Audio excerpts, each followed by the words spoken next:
Hello, I'm Paul Beckwith.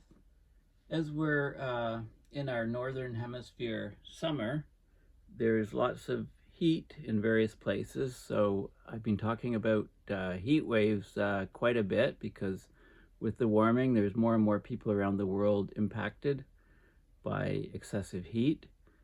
And in this video, I'm going to focus on children. I'm going to focus on how children are specifically vulnerable based on their body size, on their development, etc. And children around the world are really suffering as we speak. So let's talk about these kids around the world and how climate change driven heat waves is really detrimental to children around the world. So this is an article from just today, actually, or rather yesterday, August 14th.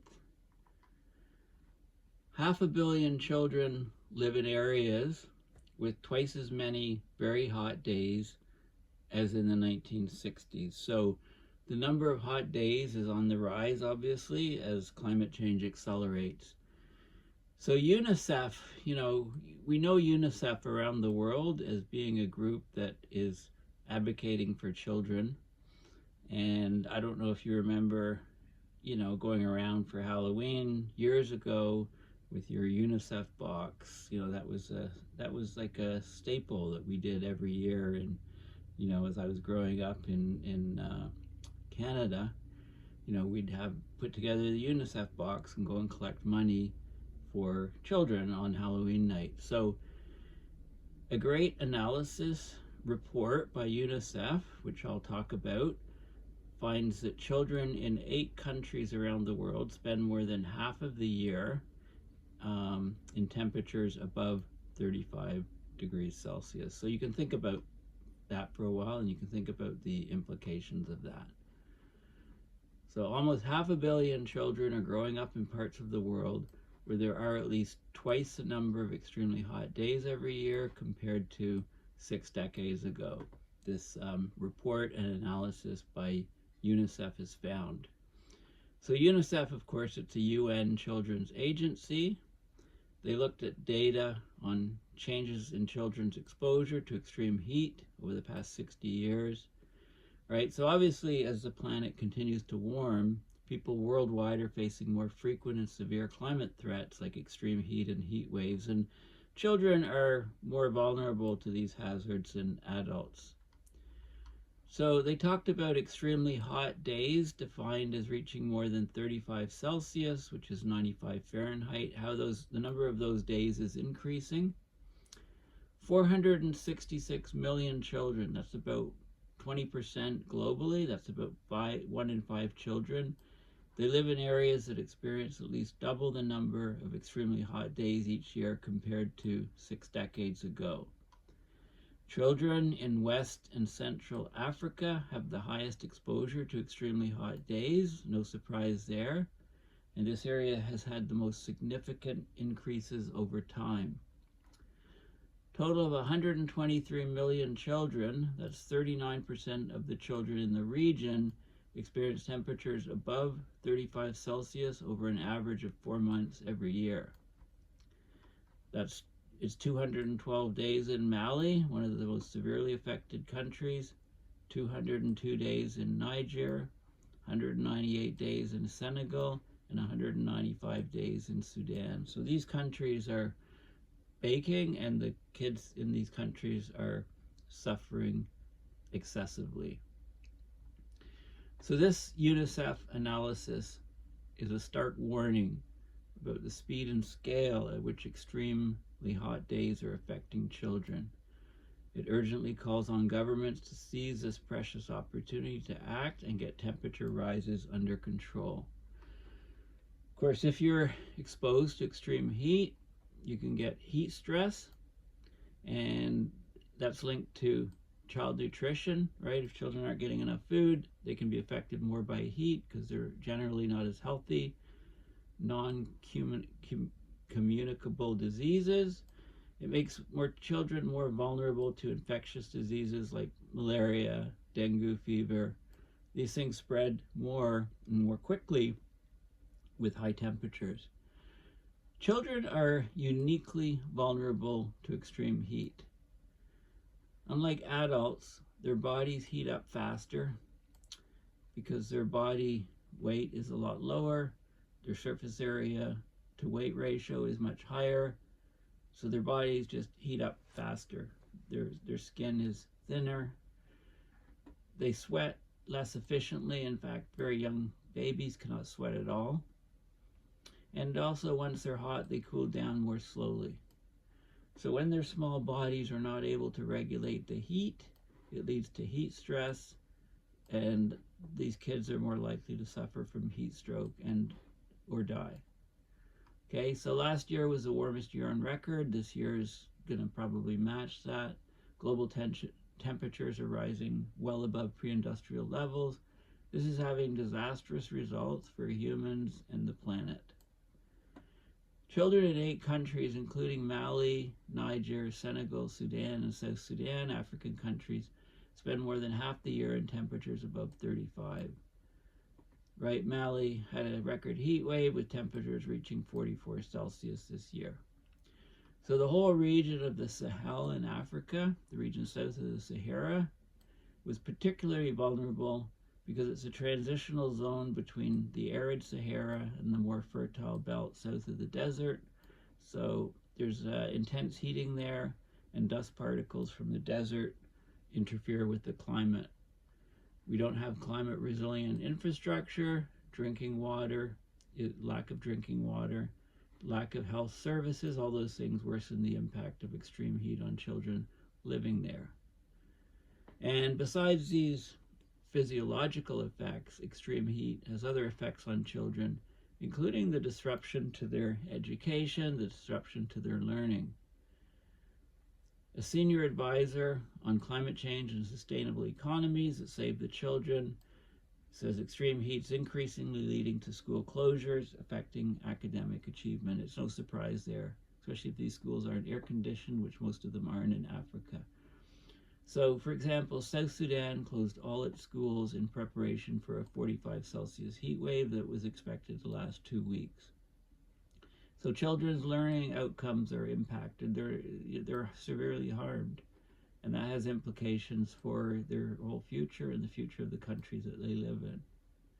There's also indirect risks to children's health if extreme heat, for example, leads to crop failures or food price inflation, and then therefore it causes malnutrition among children. If there's not enough food, food's not good enough. Okay, so health and education systems need to be better equipped to cope with these sort of things. So countries need to deliver climate action that upholds the children's right to a clean, healthy, and sustainable environment by reducing emissions and fulfilling climate change agreements. So if nothing else, if we don't care so much about ourselves as adults, think of the kids and, how we're letting them down, basically. So this is a article from a few months ago about the lethal heat wave in the Sahel. So deaths from record temperatures in Mali led to morgues being full, having to turn away bodies. Imagine that. Okay, so the deadly protracted heat wave, it filled hospitals and mortuaries in the Sahel region of Africa. This was back in April. And this couldn't have happened without human-caused climate disruption. So there are always these climate attribution studies being done now, and they're showing that this wouldn't have happened without climate change. So Mali had its hottest day in its history on April 3rd of 2024. Temperatures hit 48.5 degrees in the southwestern city. Intense heat continued for more than 5 days and nights, so vulnerable people had no time for recovery. So in the capital, one hospital reported 102 deaths over the first 4 days of April. That's about as many as there would normally be over an entire month. More than half the dead were over the age of 60, and many of the deaths were related to heat. Okay, so there were electricity shortages, no fans or AC. Um, and it was the end of Ramadan. Many Muslims fast during the day, consume food and water in the early morning or at night, so they weren't. This contributed to the increase in the death toll. So the World Weather Attribution found that the maximum temperatures in Burkina Faso and Mali have been made 1.5°C hotter by climate breakdown. Nighttime temperatures about 2 degrees C warmer. So the people are accustomed to year-round heat, but not this type of heat. Okay, so there's other factors, but the heat index was as high as 50 Celsius. In some areas, even 60 Celsius, and that's where the heat index takes into account temperature and humidity. Okay, so the World Weather Attribution found that human-induced global warming has pushed up temperatures in the region on this occasion by 4 Celsius and made the combination of humidity and heat 10 times more likely to happen. Okay, so we have a problem. This is the World Weather Attribution organization, and on heat waves, this is what they say: the deadly Mediterranean heat wave would not have occurred without human-induced climate change. That's a recent report on Greece, Italy, Spain, Portugal, France, and Morocco. Extreme heat in July 2024. Extreme heat killed more than 100 people in Mexico. Hotter and much more likely due to climate change. Okay, Heat Action Day report, climate change and the escalation of global extreme heat. They've influenced human-caused climate change on dangerous heat waves over the past 12 months. So a study with Climate Central and the Red Cross Red Crescent Climate Center, all about heat waves.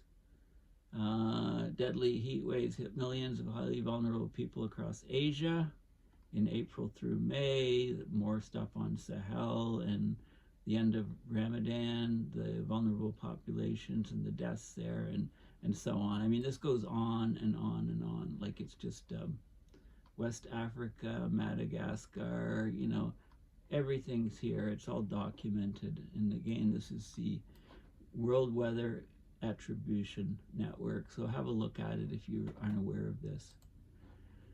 Here's the Unicef, the unicef.org website. And if you look through the articles, almost 500 million children live in areas experiencing at least twice as many extremely hot days as their grandparents. I talked about that article, heat waves and how they impact children, and so on. You can look at some of the other work that UNICEF is doing. It's a great organization advocating for the rights of the child and for children. Climate change is changing children. Almost every aspect of child health and well-being is being impacted by climate change. Okay, so you can get lots of information there. This is the article about the 500 million people living in areas that are extremely hot, much hotter than their grandkids. So this article is just from UNICEF yesterday, and it talks about the release of the analysis. So I've talked about this article already in the mainstream reporting, and this is the article from the UNICEF website. Here we go, a threat to progress, confronting the effects of climate change on child health and well-being. Okay, so this is a document which I'll talk about in some detail. You can download it in different languages here. Climate change is impacting almost every aspect of child health and well-being, from pregnancy to adolescence. Children are disproportionately affected by climate change because they're uniquely vulnerable to environmental hazards compared to adults. Okay, so, and there's recommendations: reduce emissions to meet the 1.5 degree threshold, which we've already passed, protect children from impacts, prioritize child health and well-being in climate policy, investment, and action. Okay, so there's a good summary here. The climate-related hazards that impact children the most, and they list 6 different things here, and there's a little summary of each one. Okay, extreme heat. Young children and infants are more vulnerable than adults to the short and long-term effects of heat stress, right? a kid's body just is vulnerable. Extreme heat can affect sleep quality, which impacts mental health, contributes to poor cognitive and physical development. There's a whole section there on extreme heat. Droughts, of course, negatively impact crops, food growth, livestock. So household incomes fall, food prices increase. So there's food insecurity, water scarcity, and risk of undernutrition for kids, which then exacerbates health problems. Wildfires, an immediate risk to anything in their path, but also the smoke presents a far-reaching and long-lasting risk, particularly to children. Exposure to wildfire smoke can be more hazardous than ambient air pollution alone. Floods and storms, of course, there's obvious effects on breakdown of infrastructure, and it can take a long time to repair this infrastructure, so that hurts health and social services. There's increased risk of infections and mental health challenges that are greater in children than adults.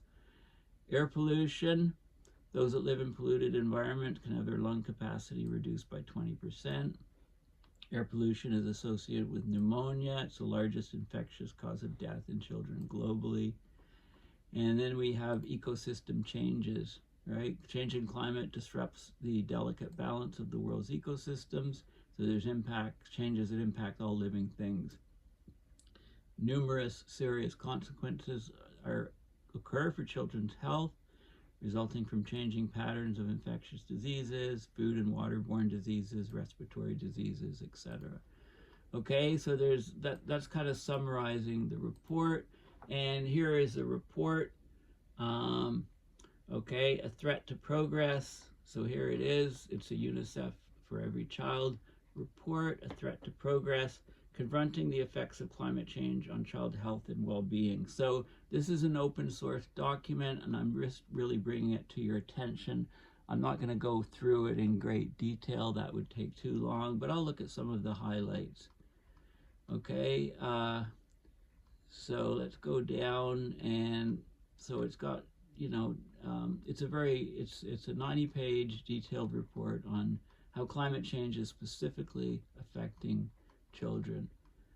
So, in recent decades, the world has seen remarkable progress in reducing the number of deaths in children under 5, from 93 per 1,000 live births in 1990 to 37 per 1,000 live births in 2022. So look at the gain here. It's a reduction of deaths from 93 to 37. That's per 1,000 live births, and that's from 1990 to 2022. That's incredible progress. However, despite this progress, many of today's children and their chance to enjoy good health and well-being throughout their lives is at risk from the impacts of climate change. Children are disproportionately affected because they're uniquely vulnerable to environmental hazards compared to adults. Right? There's physiological, psychosocial, and behavioral factors, dependence on caregivers. So children are much more susceptible to the detrimental health impacts of climate change. So this report is basically a stock take on the impacts of climate change across children in 6 major hazards, being extreme heat, droughts, wildfires, floods, air pollution, and ecosystem changes. Climate change is impacting almost every aspect of child health, from well-being, from pregnancy to adolescence. The health impacts compound as children face climate-related hazards that often overlap, right? I often talked about cascading climate risks, and that happens big time here. So of great concern is the risk of adverse birth outcomes, including preterm birth, low birth weight, increasing across most climate-related hazards. Neonates and infants have a higher risk of death due to air pollution and extreme heat. Killer infectious diseases for children like malaria are expected to intensify with climate change. Malnutrition underlies half of all under 5 deaths globally, and that is set to increase due to extreme weather events, in addition to injuries. Non-communicable diseases like asthma, impacted by changing ecosystems, have a detrimental lifelong effect. And the mental health of children and adolescents is impacting both due to experiencing extreme weather events and the overarching climate change being witnessed, right? Stress and worry. The health impact is worsened by the impact of climate-related hazards on the 5 multipliers, right? Water scarcity and contamination, food insecurity and contamination, infrastructure damage, service disruptions, and displacement. The severity of impact is determined by the inequities and vulnerability factors children face, okay? The world is at a crossroads as climate change threatens to reverse the hard-won progress on child health, and the world becomes a more dangerous place for children. So they have recommendations about dealing with climate change, and recommendations on protecting children from the impacts that are occurring, and prioritizing child health and well-being in climate policy, investment, and action. So why do we have to deal with climate change? Well, we have to do it for the children is probably the best reason. Right? The burden of passing on a more perilous world to children falls heavily on the shoulder of adults whose actions and inactions have contributed significantly to the escalating climate crisis. We need to focus climate action on protecting children's health. That holds the key to a brighter and more sustainable future. Okay, so they have recommendations and metrics and so on. And there's tangible things that we can see, like reduction of child mortality and morbidity, which we've managed to do over decades, but it's starting to reverse because of climate change. Okay, so as mentioned, this is important to stress that in terms of the number of deaths in children under age 5, it's declined from 93 per 1,000 live births in 1990, declined almost a factor of 3 to 37 per 1,000 live births in 2022. Yet the annual number of child deaths remains unacceptably high. It's an estimated 4.9 million children under the age of 5 died in 2022. Nearly half the deaths were linked to undernutrition. A quarter of them were linked to unhealthy environments. Children endure unequal chances of survival based on where they live, their socioeconomic group, and if they live in a fragile and conflict-affected setting. The risk of death among children younger than 5 years of age in the highest mortality country is 80 times that of the lowest mortality country. I'd like to, look at the deaths of children under 5 in Gaza Strip right now. I mean, that's not climate change. That's explosives that were probably manufactured in the U.S., given to Israel, basically, to use at their will. Anyway, we're talking about the globe, and we're talking about kids around the globe. So climate change threatens the progress to date on child health and well-being. In 2021, Unicef's Children's Climate Risk Index, so there is such a thing, Children's Climate Risk Index, reported that 1 billion children are at extremely high risk of the impacts of the climate crisis, threatens their ability to survive, grow, and thrive, and it deepens existing inequities. Currently, 559 million children around the globe are exposed to high heat wave frequencies. That is expected to rise to over 2 billion children globally by 2050. 2 billion, that would be a quarter of the present global population. Worldwide, 953 million children are exposed to high or extremely high water stress. Over the last 6 years, 43.1 million internal displacements of children, that's internal displacements within a country, were linked to weather-related disasters. That's about 20,000 child displacements per day if you try to work it out. So here's the Children's Climate Risk Index. It tries to look at children's exposure to climate and environmental hazards, and you can see the darker areas where it's highest. In 2022, 182 million people in 108 countries were affected by climate-related disasters. Okay, and it's mostly the children in low-income countries and poor marginalized communities, including the 300 to 500 million in rapidly growing urban slums. They're at heightened risk from the impacts of climate change. So in 2022, that 182 million people is 2.5% of the world's population. They're affected by climate-related disasters, and that has reached, right? So climate-related, UNICEF's estimated response to climate-related disasters was less than 3% of its overall humanitarian response in 2022. So they've got their work cut out. In August 2023, the United Nations Committee on the Rights of the Child explicitly affirmed children's right to a clean, healthy, and sustainable environment. With this statement, the committee amplified calls for action for children and young people worldwide to protect their future by urgently addressing the climate crisis. There was a lot of stuff at COP28 on this particular thing.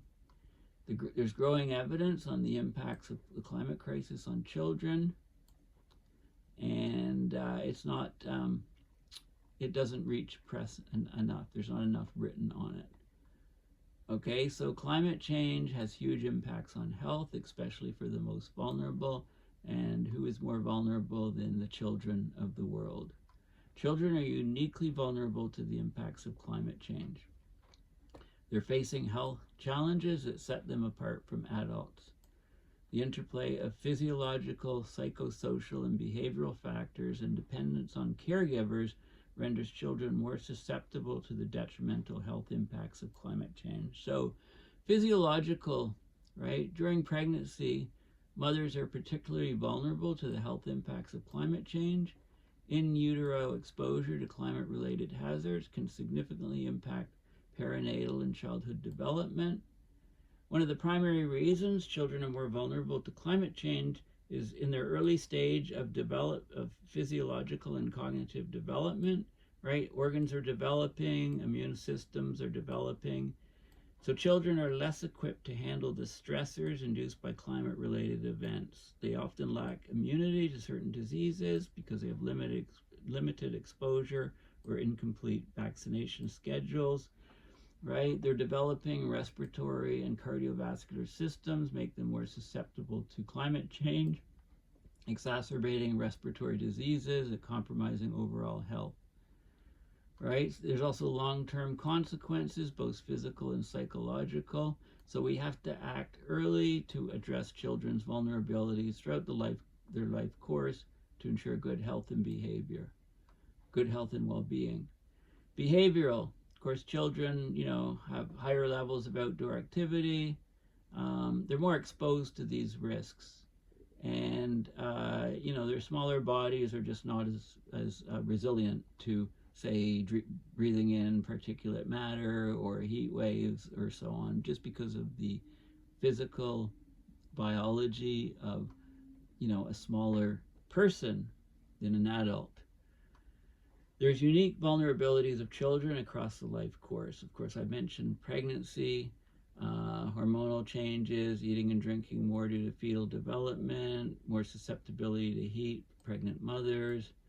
Fetuses can be exposed to physical, biological, and chemical agents while inside the mother. There's mental impacts, especially if the mother is stressed from what's going on around her. During infancy and childhood, children are rapidly developing their immune system and organs. Brain growth and nutrition and maturation is growing rapidly. So there's very, very vulnerable to shocks. Children breathe in more air per the unit of weight. So if the air is polluted or toxic or got chemicals or particles, it affects a small person, a kid, more than an adult. They're eating and drinking more per unit of weight due to higher metabolism, so this makes them more vulnerable. They have increased internal heat and compromised thermal regulation in infancy. Like I said, very young kids can't sweat. Kids have a higher surface area to mass ratio compared to adults, and this affects heat regulation and absorption. Kids have thinner and more permeable skin, which makes them exceptionally vulnerable. And then in adolescence, there's continued physical and hormonal changes, including those due to puberty.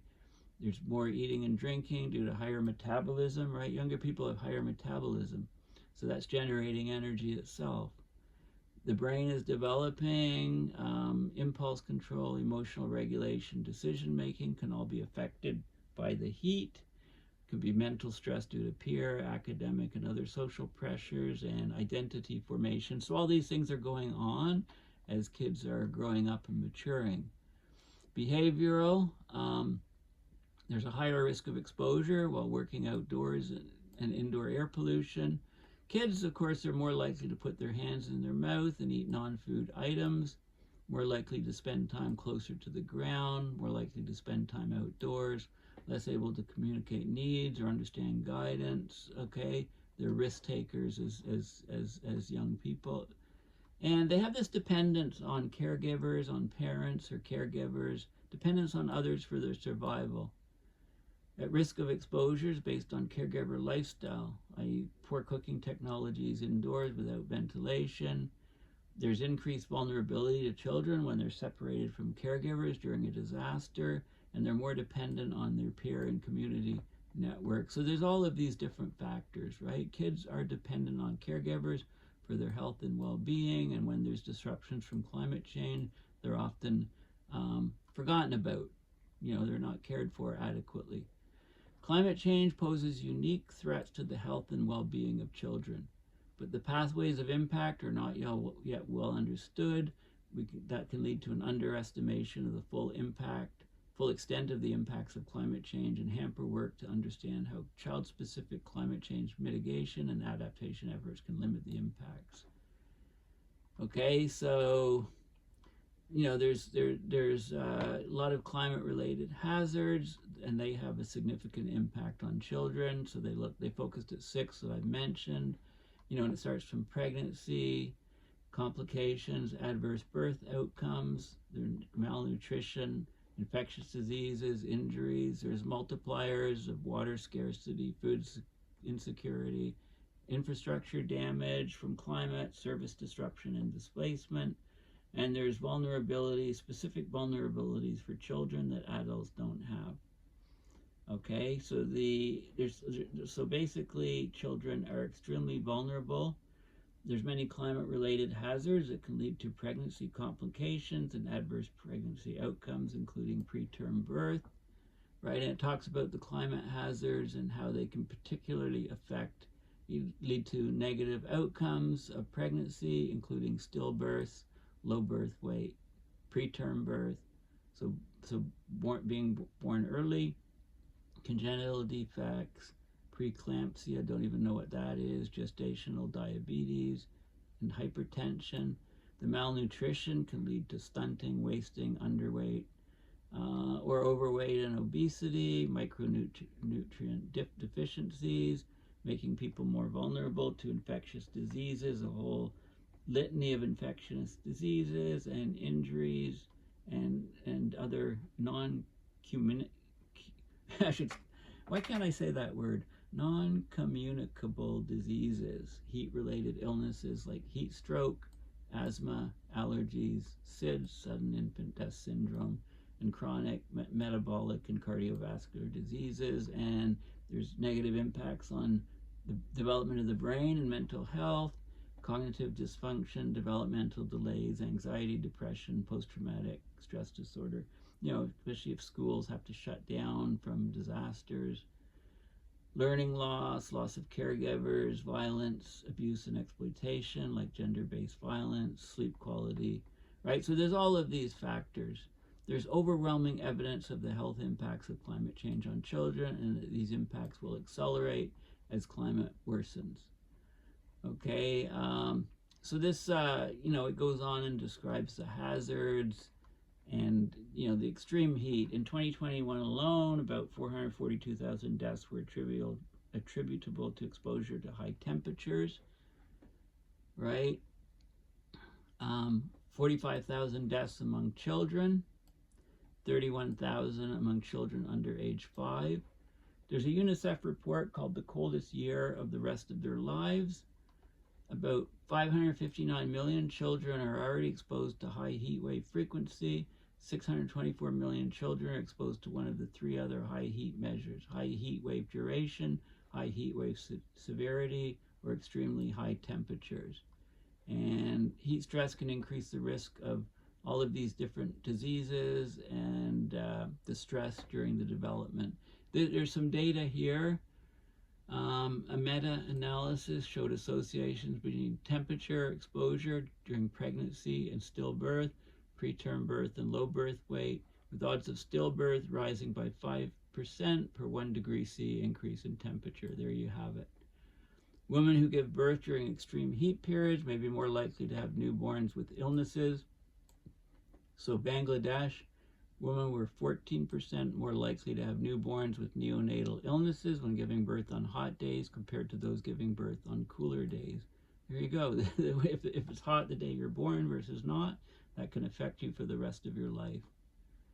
Dehydration is more likely to occur during high heat periods, and that can lead to serious complications during pregnancy and the postpartum period, including reduction in the levels of amniotic fluid and poor production of breast milk. Okay, dehydration, right? So younger children have a greater body surface area relative to their weight, so they're more receptive to absorbing heat from the environment depending on their fitness levels. They have lower levels of sweat production, as I mentioned, compared to adults per unit of sweat gland. They have underdeveloped immune systems, so they're less capable of fighting infections exacerbated by the heat. They have slower adjustment to weather changes, so there's less efficient blood circulation, lower proportional cardiac output compared to their weight. There's links between high temperature exposure and SIDS, sudden infant death syndrome. Heat-related mortality is detected at higher threshold temperatures in warmer climates. Children, especially under the age of 1, have a higher risk of mortality due to lower thermoregulatory capabilities when compared to adults. One study using data from 170 countries, it found that a 1 degree C increase in temperature in low-income countries leads to an additional 16.6 children per 1,000 live births dying before the age of 1. Okay, this is horrifying statistics. Okay, and it goes on with more and more statistics on brain development, like lowered scores on tests of intelligence with higher heat, and so on and so forth. You know, droughts in 2022, 470 million children faced extremely high levels of exposure to drought. Okay, 436 million children were exposed to high or extremely high water vulnerability, the lowest levels of drinking water service, and the highest levels of physical water scarcity, and that's further exacerbated by drought. Okay, and it talks about long-term effects. There was an unprecedented 2022 drought in the Horn of Africa. It affected more than 20 million children, led to at least 15,800 excess deaths of children under 5 years old, and has been estimated to become 100 times more probable due to human-made climate change. There you go. I mean, what are we doing to this planet? Right, and let's just go on. The pressure of food insecurity and water scarcity on families can force displacement and even long-term migration within countries and between countries, and that, of course, causes huge problems. More on water stress, wildfires. Between 2010 and 2019, 2.18 billion people were exposed to at least one day of substantial air pollution generated by landscape fires. That's been almost 7% increase compared to the prior decade.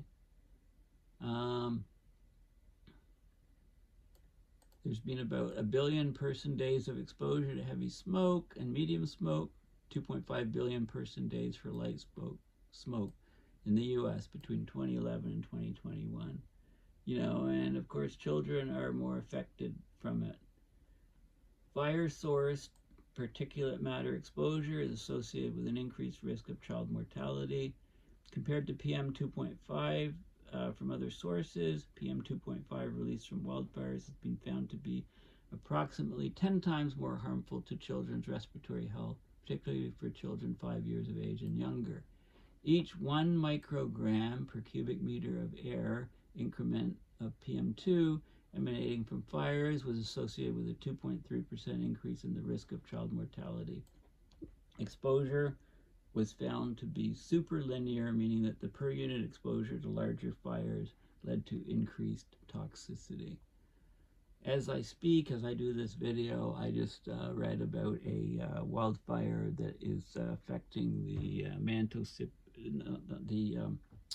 a Cree reserve in northern Manitoba. They've just had to evacuate it from wildfire. Okay. Just straightening my camera. I noticed it got shifted a little bit off.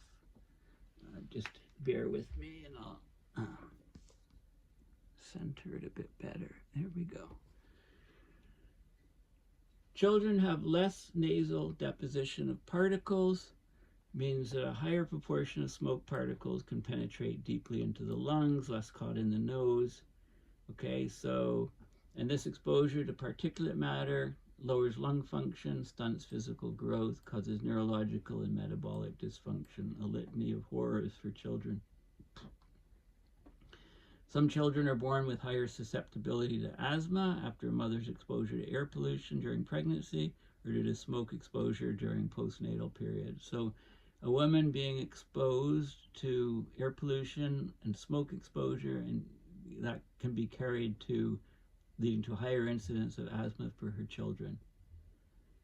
Okay, so it carries on. It's not just to her, it's to her kids. 330 million children were living in areas highly exposed to river flooding and 240 million to coastal flooding. So floods and storms are having a huge impact on children. And flood exposure is associated with an 8% increased risk of pregnancy loss, including stillbirths, right? Mothers that are carrying kids that are exposed to flooding and storms and other stressful events have less likelihood of having healthy children, you know, if they're carrying children when this happens. Around 630 million children under 5 years of age are exposed to air pollution that exceeds international guidelines. Okay, so I think by now you get the picture. I mean, I'll just go to a few more highlights. Every year, more than 700,000 people die from vector-borne diseases. Children account for the majority of those deaths. Okay, and a lot are in Africa. So there's vector-borne diseases like malaria, dengue fever, Zika virus, and Lyme disease. There's non-vector-based diseases. Intensified malaria transmission across sub-Saharan Africa could increase malaria-related under 5 mortality by 10 to 15%, right, as climate change worsens. There's water and foodborne infectious diseases, respiratory illnesses, and so on. An estimated 240,000 children died in 2019 as a consequence of antimicrobial resistance. Okay, and climate change, heat waves is exacerbating that. And then there's multipliers. Okay, I think you get the picture. There's just, this is a very detailed report. Between 2016 and 2021, there were 43.1 million internal displacements of children linked to weather-related disasters. That's about 20,000 child displacements per day, right? And think of all the stress that involves and the effect on children's health. Okay, and then there's the recommendations about caregivers and food security and all the rest of it. But I highly recommend you have a look at the report and think about, you know, how the world's children are being affected. And I'll just show you a couple more, couple of websites that are good to look at children's environmental health, like the Health Country Profiles website. Okay, there's some good links in this report. So let's have a look at some of them. So Children's Environmental Health Country Profiles Okay, so there's global maps here, and I don't know why that happened. There we go, global map. So mortality rate, ages 5 to 9, countries with lowest values to the highest values, and you can play around with that data. There's, you know, climate change. There's different maps. High temperature in children less than 20 years. Daily's attributable. Okay. There's, you can look at pollution, proportion of population with primary reliance on clean fuels and technologies. Right, so there's all these different categories. Let's go back to climate change here. And you can look at country comparisons and get charts here. Countries with the lowest value, the highest value. So it breaks down, each dot is a different country, and it has all these different parameters to compare different countries. Injuries, global status.